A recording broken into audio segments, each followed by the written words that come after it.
1942. Japanese objective, Corregidor.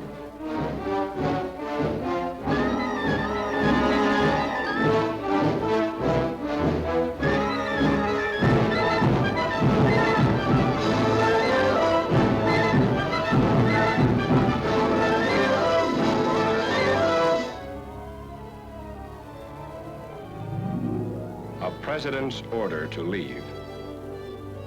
A soldier's promise to return. A soldier's hope. An appointment in Tokyo.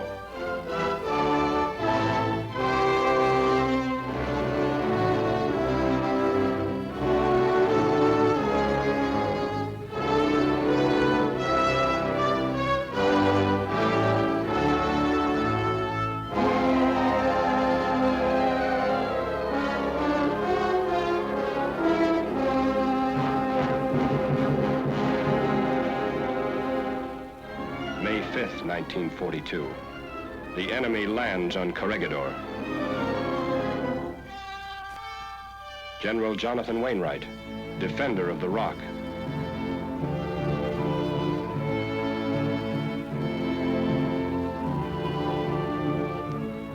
Skinny Wainwright's pen wrote deep into the American memory.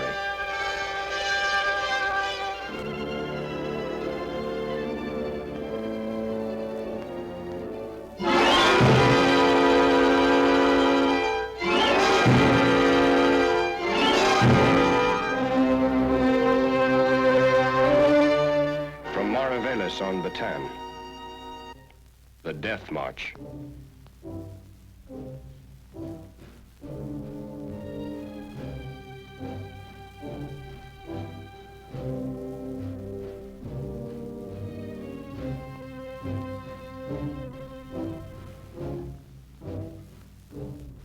The Japs moved on.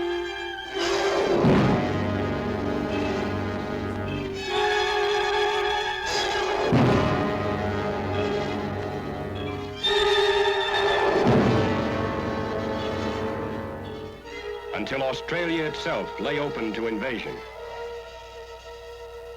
At his Melbourne headquarters, General MacArthur faced grim facts. Against nearly 3,000 Jap planes, he had barely 500. Against Jap millions, he had 11 poorly equipped divisions. Australians, Americans.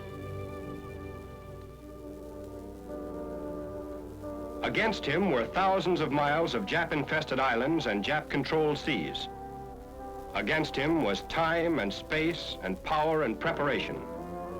Against him was an area that made the vast United States seem small. American industry and labor were converting from the non-essentials of peace to the necessities of war.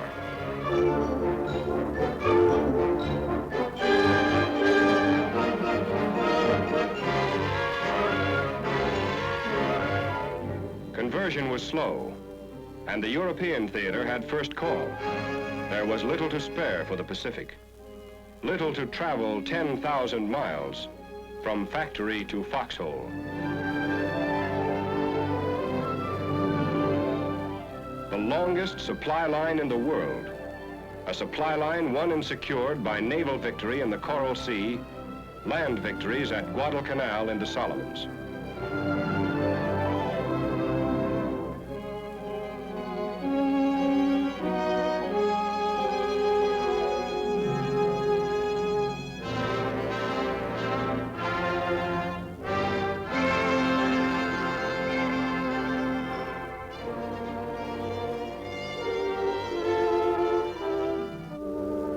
But the Japs were still on the move. March 2nd, 1943. A strong enemy convoy was crawling through the Bismarck Sea. General Kenny's 5th Air Force struck with every plane he could get off the ground.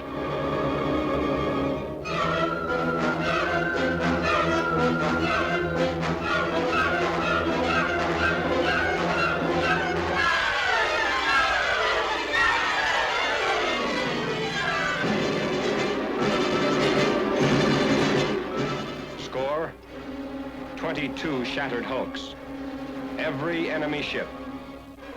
A decisive aerial victory had been gained in a critical hour. The Jap had been stopped. This was the turning point.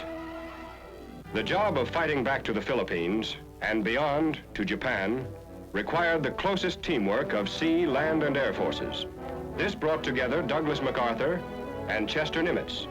Washington had a plan, 2 roads back to the Philippines. One from Hawaii along the string of coral fortresses, the Gilberts, Marshalls, Marianas, to Palau. This was the job for naval and army forces under Admiral Nimitz. Another from Australia would cut through the jungle of New Guinea, up the stairway of islands to Morotai. This was the job for the Army and Navy forces under the soldier who had made a promise to return.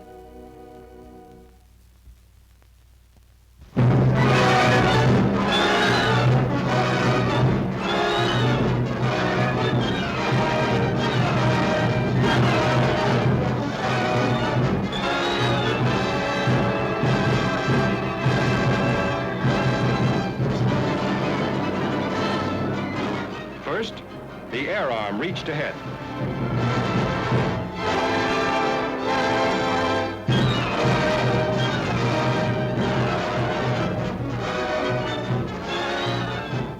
Second, amphibious assault. Hit them where they ain't.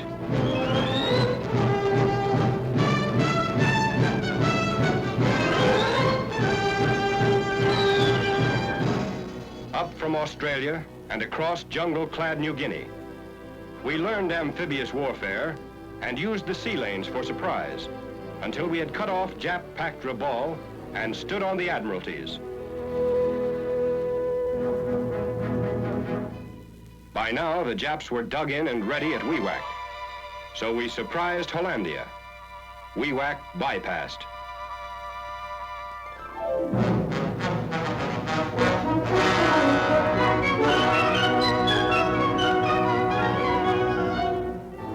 Strategy, surprise, up the stairway of islands.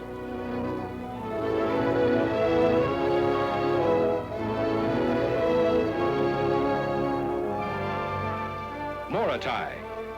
The GIs of the Southwest Pacific were dug in and ready for the main event. To get here, they had left a lot of Japs behind them. Box score, 152,000 dead, 160,000 bypassed. This total of 312,000 Japs had cost us 13,000 dog tags nailed to white crosses.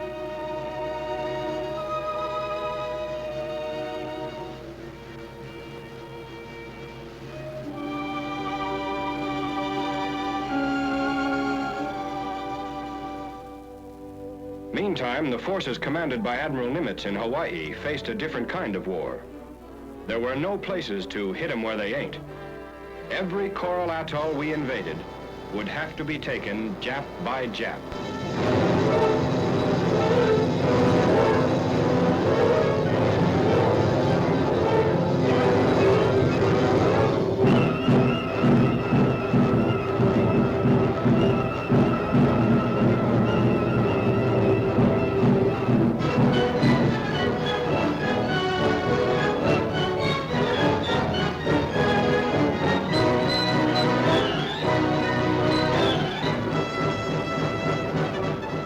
Westward through the Central Pacific.